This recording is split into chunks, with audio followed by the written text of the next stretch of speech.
My wife called me dead weight in a company Slack message. Her boss laughed when I showed up to their product launch. They built a multi-million-dollar platform on code I wrote 12 years ago. She thought I'd never find out. She was wrong. At 4 p.m., I watched their empire collapse. My name is Neil Reynolds. I'm 47 years old, and I used to think building things quietly was a virtue. Turns out, in certain circles, it just makes you forgettable. I should have seen it coming. Maybe I did and just didn't want to admit it. Charlotte, my wife of 8 years, stopped looking at me about 2 years ago. Not physically. She still glanced in my direction when she needed something signed or wanted me to attend one of her company events. But that thing behind the eyes, that recognition that says, I see you, I know you, you matter to me, that disappeared like morning fog under a hot sun. Tonight was supposed to be her big moment. TechVan Solutions, the company she joined 10 months ago, was launching their revolutionary new platform. Synergy Flow, they called it. A decision-making algorithm that promised to transform how logistics companies operated. The ballroom at the Riverside Hotel in downtown Portland was packed with investors, tech journalists, and the kind of people who use words like disruptive and paradigm shift without a trace of irony. I stood near the back, nursing a glass of champagne that tasted like expensive disappointment. Charlotte was up front, laughing at something her boss said. Grant Hudson, the CEO, mid-40s, tennis tan, teeth so white they probably glowed in the dark. He had his hand on the small of her back, guiding her through the crowd like she was his date instead of his marketing director. Who's that guy? I heard someone ask. One of the younger investors, probably fresh out of Stanford with daddy's money burning a hole in his pocket. Grant turned, flashed those teeth, and gestured vaguely in my direction. Oh, that's Charlotte's husband. He just tags along sometimes. Quiet guy, probably bored out of his mind. The group laughed. Not cruel laughter, just dismissive. The kind that says, how quaint, the little house husband came to watch his wife work. Charlotte didn't correct him, didn't even glance my way, just kept smiling, kept nodding, kept playing her part. I didn't correct him either. What would be the point? Instead, I set down my glass and walked toward the exit, past the catering tables loaded with prawns and phyllo triangles nobody was eating, past the photo booth with its branded backdrop, past the young tech bros taking selfies with the company logo. Nobody stopped me. Nobody noticed. Outside, the October air hit cold and clean. Portland at night, with its bridges lit up over the Willamette River, usually made me feel something. Tonight it just looked like a postcard from someone else's life. I pulled out my phone, opened my messages, found the thread I needed. My fingers hovered over the keyboard for just a moment. Then I typed 5 words and hit send at exactly 3:59 p.m. It's time. Execute the plan. That was it. That was all it took. I pocketed my phone and stood there, breathing in the river-scented air, watching the valets hustle back and forth with keys and tickets. One of them, a kid maybe 20, looked at me like he was trying to figure out if I needed help or was just another weird guest. I wasn't weird. I was just a man who'd finally stopped being invisible by choice and started being invisible by design. There's a difference, and Grant Hudson was about to learn exactly what that difference meant. The thing about building systems for a living is you learn to think in layers. You learn that the foundation matters more than the facade. You learn that what people can't see is often more powerful than what they can. And you learn, if you're smart, to always keep the kill switch in your own hand. Grant Hudson found me by the valet stand 5 minutes later. I heard his shoes first, expensive leather clicking against concrete with the rhythm of a man who'd never questioned his right to take up space. Hey, Neil, Grant called out, adjusting his collar like he was posing for a magazine shoot. You good, man? Nothing to say about all this. Big day for Charlotte. I turned slowly, studied his face. The kind of tan that came from golf courses and vacation homes, not actual work. Teeth that cost more than most people's cars. That little furrow between his eyebrows that meant he wasn't as relaxed as he wanted everyone to believe. I'm fine, I said. Kept my voice level, conversational. Just needed some air. He stepped closer, dropped his voice to that fake intimate tone men use when they think they're being magnanimous. Look, I know these events can be a lot. All the tech talk, the investor stuff. Charlotte's really in her element, you know? She's got a real future with TechVan. We're lucky to have her. Like she belonged to the company now, not to herself. Definitely not to me. I glanced at my watch.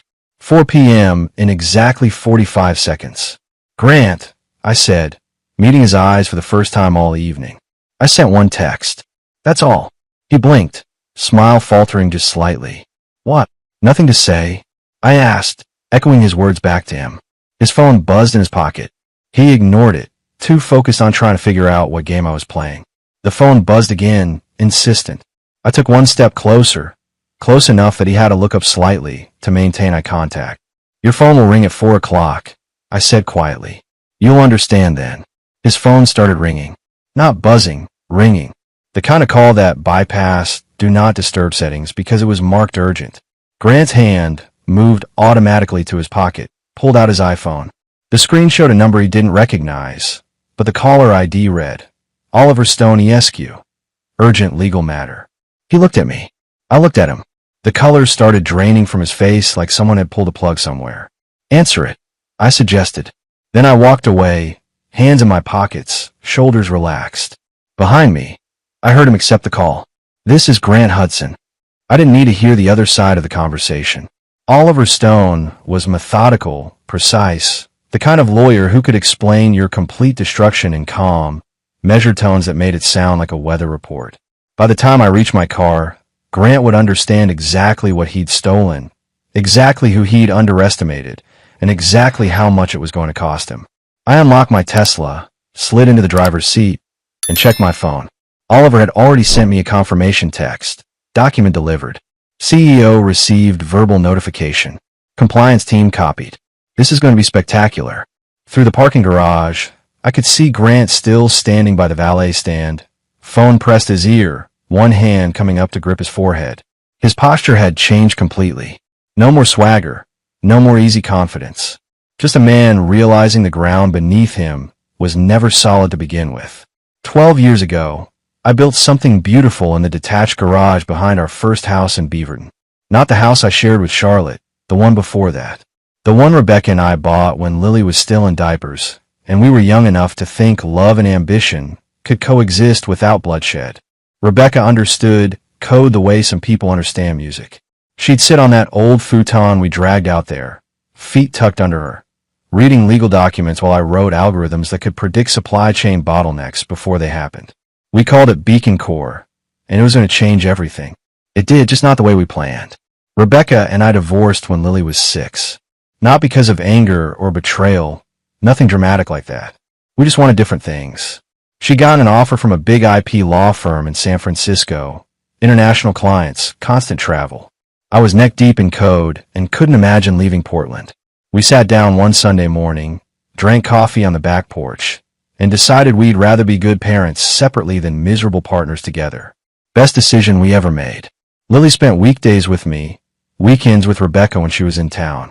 We stayed friends, real friends, the kind who still grabbed lunch and talked about more than just custody schedules. Beacon Core launched properly in 2013. I licensed it through a Delaware LLC called Redwood Technical Holdings. Buried it so deep in corporate paperwork that you need a treasure map and a law degree to trace it back to me. Non-exclusive licensing, reasonable fees, and one very specific clause that Rebecca helped me write. Clause 7. Any affiliated party, including spouses, domestic partners, or direct employees of licensees, contributing to derivative works without explicit written authorization from the licensor, will trigger immediate termination of all usage rights and penalties as defined in subsection C. Subsection C was the hammer. Immediate cessation of commercial operations, return of all profits generated, and damages starting at $2 million. Rebecca had laughed when we finalized it. Nobody reads past page 10, Neil. You could hide a murder confession in here. That's the idea, I'd said. The license brought in steady money. Nothing spectacular, but enough to help Rebecca open her own practice when she moved back to Portland 3 years later. Enough to pay for Lily's private school. Enough that when I met Charlotte at a tech conference in 2017, I didn't look like just another struggling developer. Charlotte was fire back then. Smart, driven, full of ideas about how technology could transform marketing. She'd worked for a small agency in Seattle, was looking to make the jump to something bigger.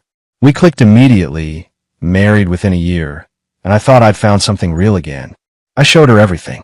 My code, my licensing structure, the revenue stream that kept flowing quietly in the background.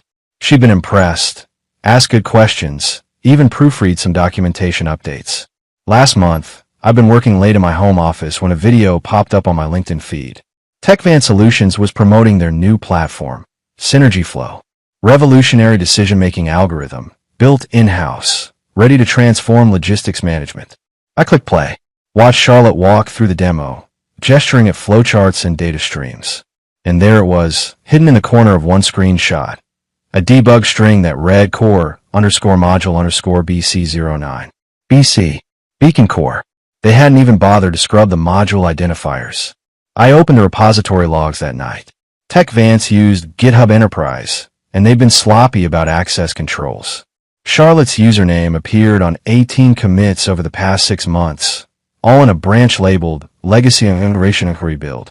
One of her commit messages read, stripped vendor tags from BC modules, repackaged as proprietary TechVance code. Another, updated core decision trees. Original architecture solid, just needs fresh branding. I sat in that office until 3 a.m., reading through her digital fingerprints all over my work. She hadn't stolen herself. TechVance had done the heavy lifting. But she'd known. She'd helped. She'd looked at the code I built, the license she'd seen, and decided it didn't matter. That's when I called Rebecca. I need your legal brain, I said when she answered. And maybe a drink. We met at a quiet bar in the Pearl District the next evening. I showed her everything, the commits, the module names, the timeline of Charlotte joining TechVance. Rebecca read through it all, her expression shifting from curious to grim. When she finished, she looked up at me with something like pity in her eyes. Neil, this isn't just IP theft. Charlotte's name on these commits makes her an affiliated party under Clause 7. The moment she touched this code, she voided TechVance's entire license. I know, I said. Do you want me to handle this quietly? I can reach out to their legal team, negotiate a settlement. No, I interrupted. I want you to help me build a case. Everything documented, everything airtight. And when we're ready, I want it to hit like a meteor. Rebecca studied my face for a long moment. Then she smiled, not happy exactly, but satisfied. Oliver Stone still owe you a favor. Several. Good. Let's burn this thing to the ground. Oliver Stone was 62 years old, semi-retired, and the most dangerous lawyer in Oregon when he wanted to be. He'd helped me set up Redwood Technical Holdings back in 2012, drafted the licensing agreements with the precision of a watchmaker building a bomb. When I called him 3 weeks ago and explained the situation, he'd been silent for almost 30 seconds. Then he laughed, low and dangerous. They actually did it, Oliver said. They actually triggered Clause 7. With my wife's help, I added. Oh, Neil, this is going to be beautiful. We spent 2 weeks building the case. Rebecca handled the intellectual property documentation, tracing every line of code from Beacon Core to Synergy Flow.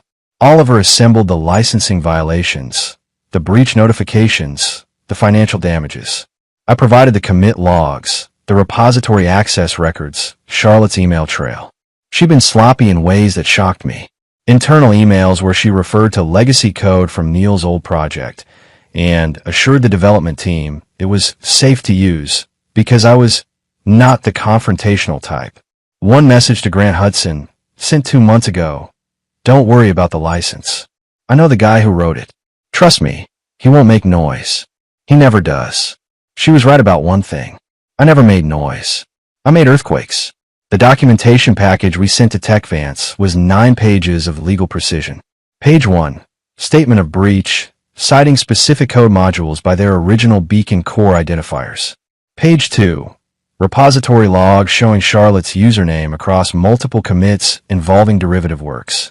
Page 3, the original licensing agreement, notarized and timestamped November 2012. Page 4 through 6, Charlotte's emails, her commit messages, her digital confession spread across internal communications.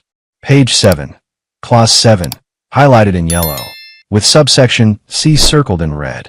Page 8, financial analysis showing TechVance had generated approximately $3.2 million in pilot contracts and investor commitments based on Synergy Flow. Page 9, Oliver Stone's signature, my signature, and a deadline. Immediate cessation of all commercial operations using Synergy Flow, full disclosure to investors and clients, and an initial settlement offer of $4.5 million. We sent it at 3:59 p.m. on the day of their launch event. Timed it perfectly so Grant would be mid-celebration when his world exploded. Oliver had insisted on calling Grant personally. I want to hear his voice when he realizes what happened. Is that cruel? It's thorough, I'd said. Now, sitting in my car, watching the parking garage through my rearview mirror, I saw Grant stumble backward against a concrete pillar. His phone was still pressed to his ear, but his other hand clutched at his chest like his heart was trying to escape. My phone buzzed. Text from Oliver. He's asking if there's any way to fix this. I told him yes. Time travel. I smiled despite myself. Started the engine. There was nothing left to see here. The mechanism was in motion, and mechanisms don't stop just because someone finally notices them. I drove home slowly, taking the long way along the river. The October sunset painted the water orange and gold. Lily would be home from school soon. Rebecca was picking her up, bringing her over for dinner like we'd planned before any of this started. My daughter didn't know yet what her stepmother had done, but she would soon enough. Kids always figured things out faster than adults gave them credit for. My phone rang as I pulled into the driveway. Rebecca, Grant Hudson just called me, she said without preamble. He somehow got my number, begging me to intercede, to talk sense into you. What did you tell him? I told him I'm not your handler. I'm your co-parent. And then I told him that if he ever calls this number again, I'll add harassment to the list of complaints. She paused. Neil, Charlotte's going to know it was you. I'm counting on it, I said. She's going to be at the house eventually. There's going to be a confrontation. I know. I turned off the engine, sat in the quiet garage. Rebecca, can you keep Lily with you for a few days? Just until this settles. Already planned on it. She's got a bag packed. We'll do a movie marathon. Maybe hit the coast for the weekend. You're a good mother. I learned from a good father, she said softly. Be careful, Neil. Cornered animals bite. So do quiet, man, I replied, when they finally have a reason to. The call came to TechVant's executive team at 4:37 p.m. Grant Hudson, still pale and shaking, had assembled everyone in the main conference room. Charlotte sat near the head of the table, confused but not yet afraid. That would change. I know this because Nathan Pierce, my old college roommate and TechVant CFO, recorded the whole thing. We'd been friends for 25 years, and I called him 2 days before the launch with a simple question. Did you know they stole my code? Nathan had gone silent. What are you talking about? I'd sent him the documentation. He called back an hour later, voice tight with anger. Grant told me this was developed in-house. He told all of us that. Charlotte knew where it came from, I'd said. Jesus, Neil. This is going to destroy the company. I know. Now, Nathan sat at that conference table and watched it happen. He sent me updates via text every few minutes, clinical and devastating. Grant just told everyone. Charlotte's face went white. Legal counsel says we have no defense. The documentation is airtight. Charlotte's trying to claim she didn't know about the license restrictions.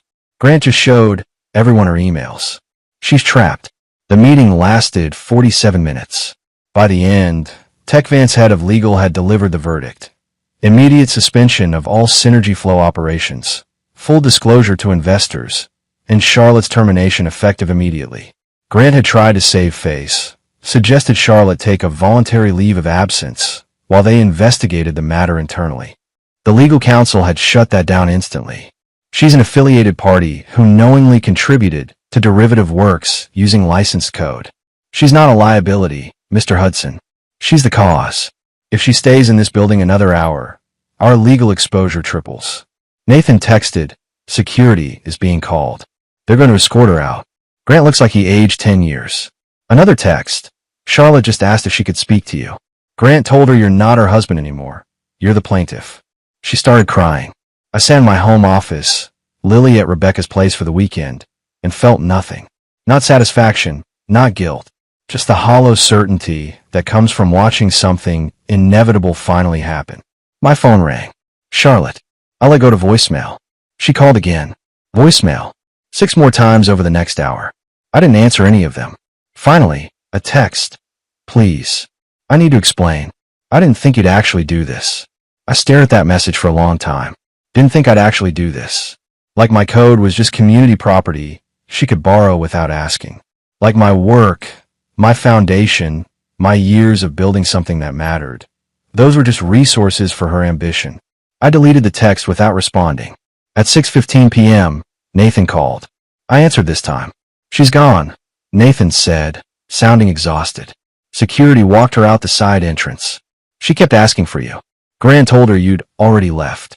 I was never there, I said. No, you weren't. He paused. Neil, I'm sorry. If I'd known what Grant was doing with your code. You didn't know. That's not on you. What happens now? Now. I leaned back in my chair, watched the evening light fade through my office window.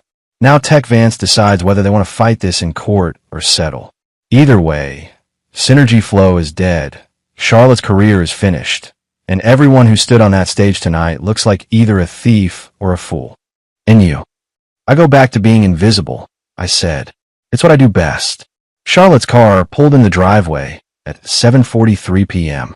I watched from the upstairs window as she sat there for several minutes, hands gripping the steering wheel, not moving. Finally, she got out, walked to the front door. The key didn't work. I'd changed the locks that morning. Not out of spite, just practicality. The house was titled under the Redwood Trust, same legal entity that held Beacon Core's licensing rights. Everything had been structured that way since before we married. Charlotte had never been on the deed, never a trustee, just listed as an emergency contact. She tried the key again, jiggling it like maybe the lock was just stuck. Then she noticed the envelope taped to the door. Inside was a single document, notice of access revocation. The house, the cars, the joint accounts, everything had been transferred or frozen. She had access to nothing except the clothes in her closet and whatever was in her personal accounts. She tore the envelope open right there on the porch, read it under the motion sensor light. I saw her face contort, saw her shoulders start shaking. Then she pounded on the door. Neil, open the door. We need to talk about this. I stayed where I was, upstairs, watching. Please. Her voice broke. I know you're in there. Just let me explain. The porch light sensor timed out. She stood in darkness, still pounding, her silhouette barely visible against the street lights. I didn't mean for this to happen, she shouted. Grant said it was fine. He said the code was old, that nobody would care. Neil, please. I pulled out my phone, texted Oliver. She's at the house.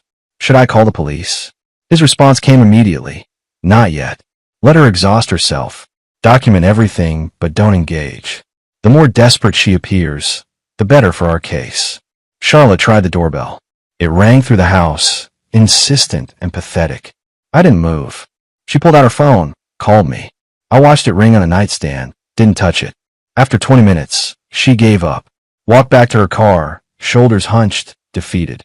She sat in the driver's seat for another 10 minutes, just staring at the house. Then she started the engine and drove away. My phone buzzed. Text from Nathan. Board meeting tomorrow at 9 a.m. Grant's trying to spin this as a rogue employee situation. Legal team, shut him down. They want to settle with you before this goes public. I replied, Oliver handles all negotiations. They can contact him. Another buzz, this time Rebecca. Lily asked why Charlotte isn't at dinner this weekend. I told her you and Charlotte are having grown-up problems. She's worried about you. Tell her I'm fine. Better than fine. Rebecca, are you though? I looked around the empty house. Charlotte's magazine still on the coffee table, her jacket on the coat rack, her coffee mug in the sink from this morning.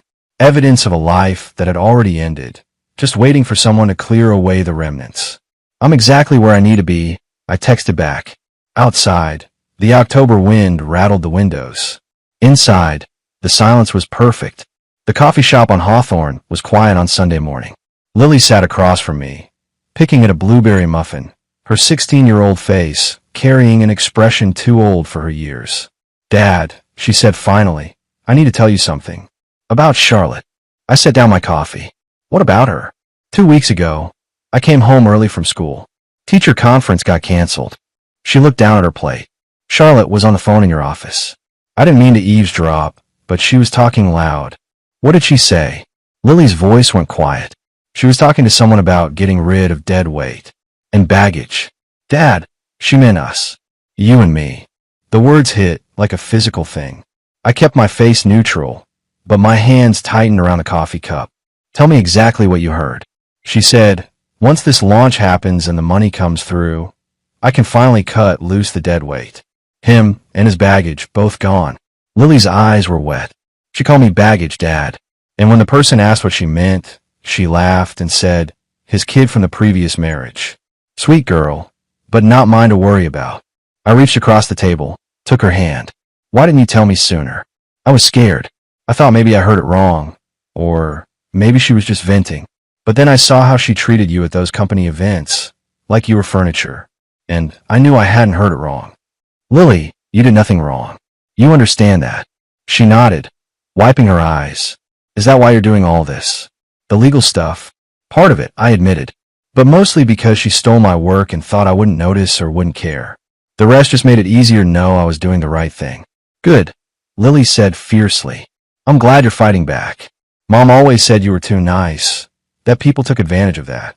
But you're not being nice now, and I think that's exactly right. Rebecca had raised our daughter well. Strong, perceptive, not afraid to call things what they were. Your mom helped me with this, I said. Behind the scenes, with all the legal work. Lily smiled through her tears. You guys are the best divorced people ever. Charlotte never understood that. My phone buzzed. Oliver Stone, TechVance lawyers just called. They want to meet tomorrow. They're desperate to settle before this hits the press. I showed Lily the message. She read it, then looked up at me with satisfaction in her eyes. Are you going to make them pay? Every single dollar they owe, I said. Good. She squeezed my hand. Dad, I'm really proud of you. For standing up for yourself. For not letting her get away with it. That meant more than any settlement ever could. We finished our coffee in comfortable silence, then walked along Hawthorne, past the vintage shops and record stores. October in Portland was perfect, cool air and colored leaves, and the sense that anything could change at any moment. My phone rang. Nathan Pierce.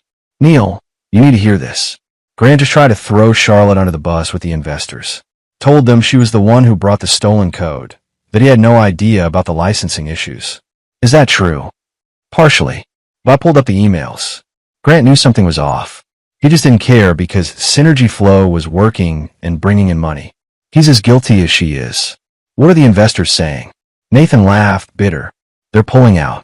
All of them. TechVance is going to be bankrupt within a month. And Grant. Board's meeting Tuesday to discuss his removal. This is over, Neil. You won one.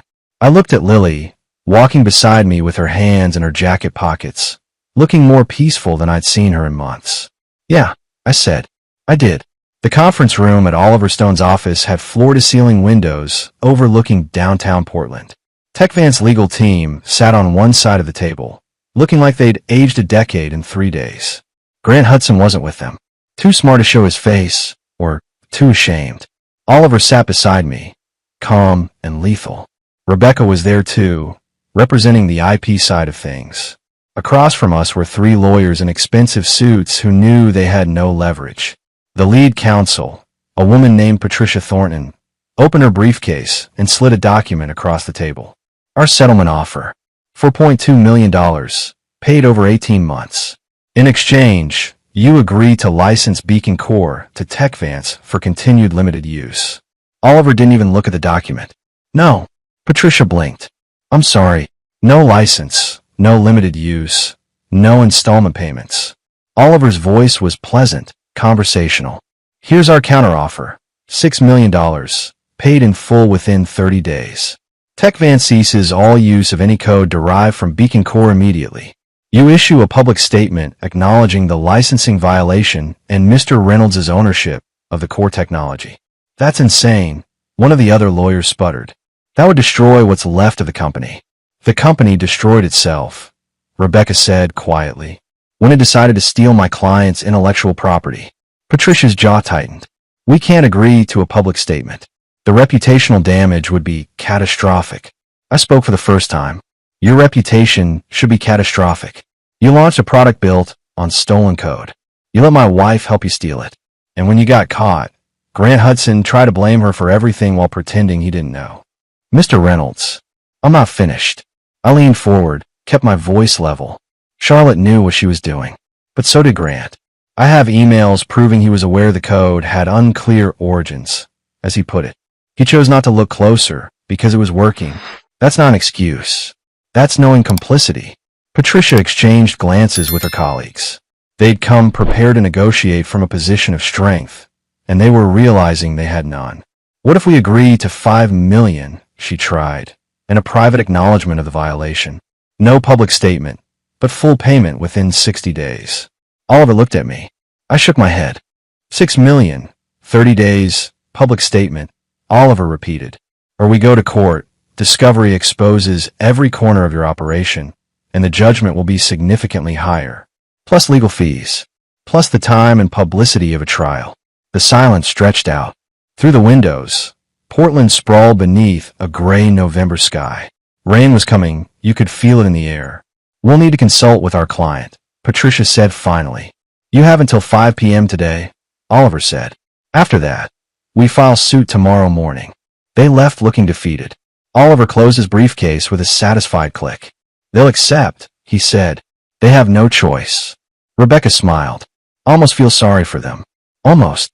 Don't, I said. They made their choices. At 4:47 p.m., Patricia called. They accepted every term. $6 million, 30 days, public acknowledgement of the violation. TechVance would cease all operations related to Synergy Flow immediately.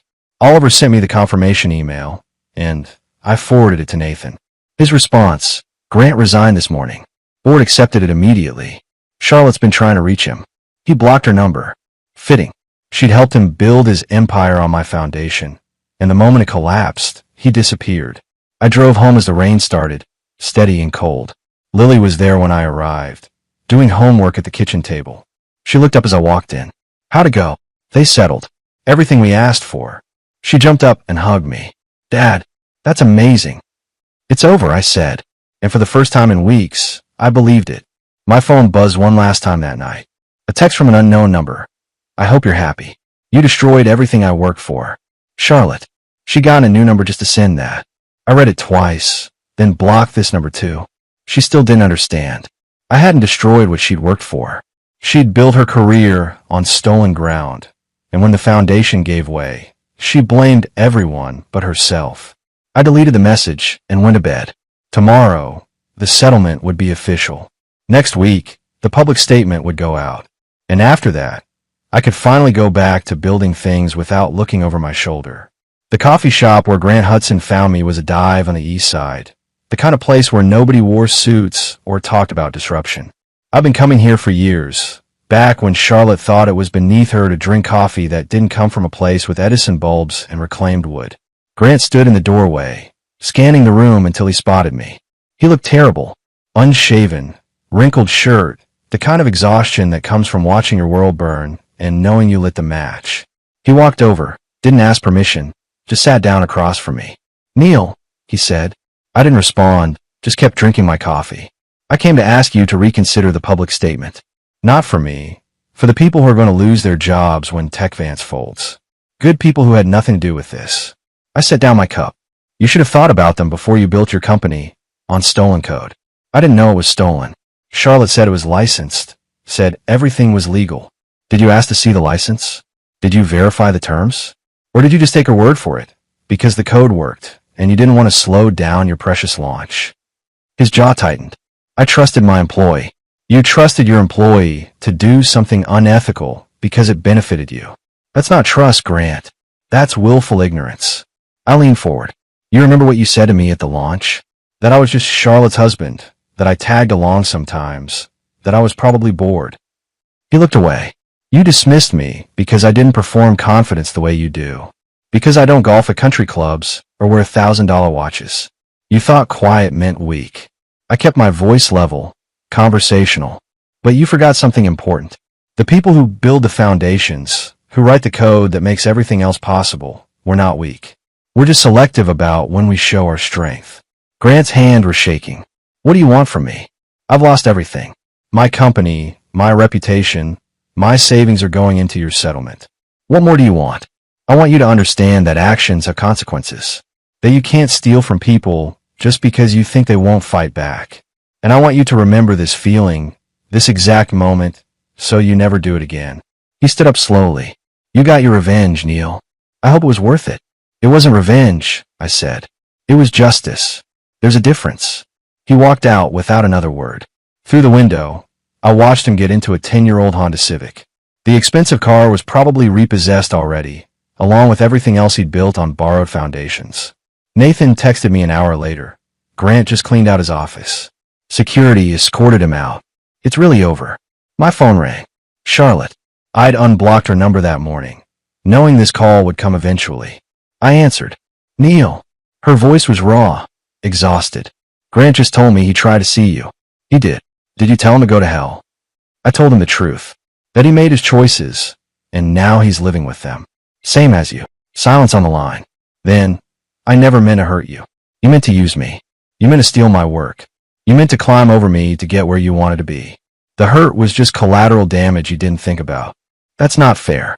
Charlotte, you call me dead weight. You call my daughter baggage. You told your boss I was too passive to fight back. Everything that's happening now, you built this. Not me. Her voice broke. I'm sorry. I know that doesn't mean anything now, but I am. I was wrong about everything. Yes, I agreed. You were. What happens now? Now, you figure out your next move. Find a new career, maybe something where you can't steal other people's work. And I go back to my life, the one I had before you decided I wasn't ambitious enough for you. Neil. Goodbye, Charlotte. I hung up, blocked her number again. Final this time. Outside, November rain turned the streets dark and slick. Portland in winter, cold and cleansing. I finished my coffee and headed home, where Lily was waiting with Rebecca. We'd planned a quiet dinner, just the three of us. A reminder that family wasn't always about marriage. Sometimes it was about the people who stayed when everything fell apart. 8 months after the settlement, life had found a new rhythm. The $6 million sat in various accounts and trusts, more money than I'd ever expected to see.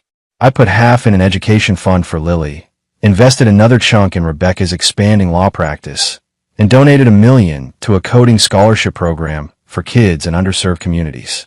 The rest was just numbers in a spreadsheet. It didn't make me happier. What made me happy was the quiet.